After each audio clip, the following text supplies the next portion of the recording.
ਬਿਸਮਿਲ੍ਲਾਹਿਰਰਹਿਮਾਨਿਰਰਹੀਮ। अस्सलाम वालेकुम जी आया ਨੂੰ ਰੈਕਸ ਕਿਚਨ ਵਿੱਚ ਸਾਰੇ ਦੋਸਤਾਂ ਨੂੰ ਖੁਸ਼ ਆਮਦੀਦ। ਅੱਜ ਅਸੀਂ ਸੌਂਫ ਤੇ ਸਬਜ਼ ਇਲਾਇਚੀ ਦਾ ਕਾਵਾ ਬਣਾ ਰਹੇ ਹਾਂ।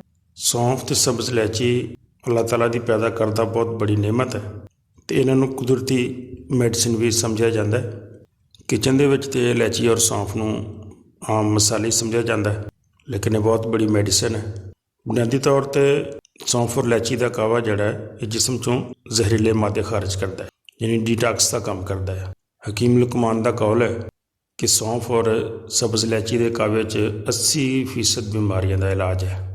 ਲਿਹਾਜ਼ਾ ਇਹ ਕਾਵਾ ਕੋਈ ਆਮ ਕਾਵਾ ਨਹੀਂ ਹੈ, ਇਹ ਬਹੁਤ ਬੜਾ ਇਲਾਜ ਵੀ ਹੈ ਅਤੇ ਇਸ ਕਾਵੇ ਨੂੰ ਜ਼ਰੂਰ ਪੀਣਾ ਚਾਹੀਦਾ ਹੈ। ਤੁਸੀਂ ਜਿਸ ਤਰ੍ਹਾਂ ਚਾਹ ਪੀਂਦੇ ਹੋ, ਚਾਹ ਨਾ ਪੀਓ, ਤੁਸੀਂ ਇਹ ਕਾਵਾ ਪੀ ਲਓ। ਸਬਜ਼ ਇਲਾਇਚੀ ਅਤੇ ਸੌਂਫ ਦਾ ਕਾਵਾ ਮਿਹਦੇ ਵਾਸਤੇ ਬਹੁਤ ਅੱਛਾ ਹੈ, ਭੁੱਖ ਲਗਾਉਂਦਾ ਹੈ, ਮਿਹਦੇ ਦੀ ਤੇਜ਼ਾਬੀਅਤ ਖ਼ਤਮ ਕਰਦਾ ਹੈ, ਹਾਜ਼ਮਾ ਦਰੁਸਤ ਕਰਦਾ ਹੈ ਅਤੇ ਜਿਨ੍ਹਾਂ ਲੋਕਾਂ ਦੇ ਮੂੰਹ 'ਚੋਂ ਸਮੈਲ ਆਉਂਦੀ ਹੈ, ਬਦਬੂ ਵਗੈਰਾ ਆਉਂਦੀ ਹੈ, ਉਹਦੇ ਵਾਸਤੇ ਵੀ ਕਾਵਾ ਬਹੁਤ ਅੱਛਾ ਹੈ। ਜਿਗਰ ਵਾਸਤੇ ਬੜਾ ਅੱਛਾ ਹੈ ਕਾਵਾ। ਪੁਰਾਣੀ ਤੋਂ ਪੁਰਾਣੀ ਕਬਜ਼ ਹੋਵੇ ਉਹਨੂੰ ਵੀ ਠੀਕ ਕਰਦਾ ਹੈ। ਵਜ਼ਨ ਕਮ ਕਰਨ 'ਚ ਵੀ ਬੜੀ ਮਦਦ ਕਰਦਾ ਹੈ ਇਹ ਕਾਵਾ। ਨਜ਼ਰ ਦੀ ਕਮਜ਼ੋਰੀ ਹੋਵੇ, ਭੁੱਖ ਨਾ ਲੱਗਦੀ ਹੋਵੇ, ਮਿਹਦੇ 'ਚ ਜਲਨ ਵਗੈਰਾ ਹੁੰਦੀ ਹੋਵੇ ਅਤੇ ਤੁਸੀਂ ਇਸ ਕਾਵੇ ਨੂੰ ਬਿਲਕੁਲ ਨਹੀਂ ਭੁੱਲਣਾ। ਸਬਜ਼ ਇਲਾਇਚੀ ਅਤੇ ਸੌਂਫ ਦਾ ਕਾਵਾ ਅਗਰ ਪਿਸ਼ਾਬ ਜਲਨ ਨਾ ਆਉਂਦਾ ਹੋਵੇ ਤਾਂ ਉਹਦੇ ਵਾਸਤੇ ਵੀ ਬਹੁਤ ਠੀਕ ਹੈ। ਜਿਨ੍ਹਾਂ ਲੋਕਾਂ ਨੂੰ ਨੀਂਦ ਪ੍ਰੋਪਰ ਨਹੀਂ ਆਉਂਦੀ, ਅੱਛੀ ਨੀਂਦ ਨਹੀਂ ਆਉਂਦੀ, ਉਹਦੇ ਵਾਸਤੇ ਵੀ ਬੜਾ ਅੱਛਾ ਹੈ। ਤਾਂ ਬਹਰਹਾਲ ਸੌਂਫ ਔਰ ਇਲਾਇਚੀ ਦਾ ਕਾਵਾ ਬਹੁਤ ਜ਼ਬਰਦਸਤ ਚੀਜ਼ ਹੈ ਅਤੇ ਇਹਨੂੰ ਤੁਸੀਂ ਜ਼ਰੂਰ ਪੀਆ ਕਰੋ। ਕਾਵਾ ਬਣਾਉਣ ਦਾ ਤਰੀਕਾ ਵੀ ਬਿਲਕੁਲ ਆਸਾਨ ਹੈ, ਕੋਈ ਜ਼ਿਆਦਾ ਮੁਸ਼ਕਿਲ ਨਹੀਂ ਹੈ।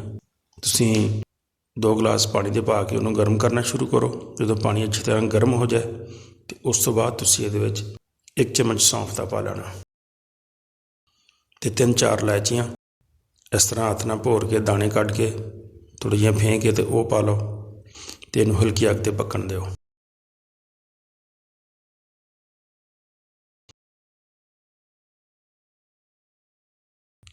ਚਾਰ 5 ਮਿੰਟ ਇਹਨੂੰ ਹਲਕੀ ਅੱਗ 'ਤੇ ਪਕਾ ਲਓ ਅਤੇ ਕਾਵਾ ਤੁਹਾਡਾ ਤਿਆਰ ਹੋ ਗਿਆ।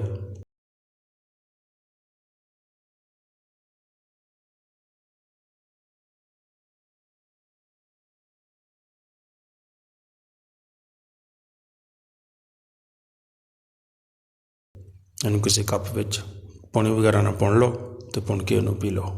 ਅਗਰ ਤੁਸੀਂ ਇਹਨੂੰ ਇਸ ਤਰ੍ਹਾਂ ਨਹੀਂ ਪੀਣਾ ਚਾਹੁੰਦੇ, ਤੁਸੀਂ ਇਹਦੇ ਵਿੱਚ ਸ਼ਹਿਦ ਪਾ ਸਕਦੇ ਹੋ, ਮਿੱਠਾ ਕਰਕੇ ਪੀ ਲਓ, ਗੁੜ ਪਾ ਲਓ।